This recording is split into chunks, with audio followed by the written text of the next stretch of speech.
మనసు చెదిరిన రాజదంపతులు బాలమహర్షి యొక్క అపూర్వ వ్రతం గురించి మళ్ళీ మాట్లాడుకోసాగారు.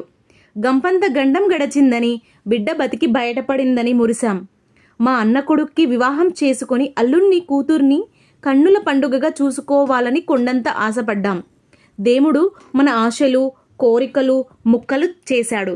ఆ ప్రశ్న ఏమిటో, వాటికి జవాబులు చెప్పగల రాజకుమారుడెవడో అంతా అయోమయంగా ఉంది.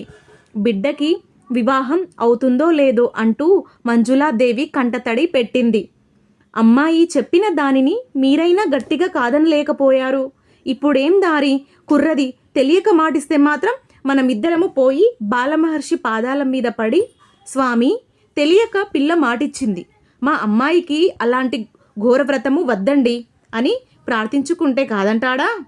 అందుకు మహారాజు, దీనిలో గురువుల తప్పేమీ కనిపించదు. అమ్మాయి మన సలహా కానీ అంగీకారం కానీ తీసుకోకుండా మాట ఇచ్చింది. మాటిచ్చాక తిరిగిపోవడం మర్యాద కాదు. మన రాజవంశానికే మాయని మచ్చ. ఇంతకీ మన ప్రారబ్ధం ఇలా ఉంది. బిడ్డని ఆనందుకిచ్చి వివాహం చేస్తానని వాగ్దానం చేశాను. ఇప్పుడు అతని ముఖం ఎలా చూడగలను? వాళ్ళు నన్నొక వంచకుడిలా తలుస్తారేమో భయంగాను బాధగాను అన్నాడు రాజు. ఆనందుకి పెళ్లి కాకపోతుందా? నవమన్మధుడు, ఎవరైనా వరిస్తారు. మనకి ప్రాప్తం లేకపోయినందుకు విచారించాలంతే. విచారించడం ఎందుకు? చింతామణికి గురువుల మీదుండే భక్తి ఆనందు మీది ప్రేమను కూడా జయించేసింది, దూరం చేసింది. చూసావా? అదే నాకు ఆశ్చర్యంగా ఉంది.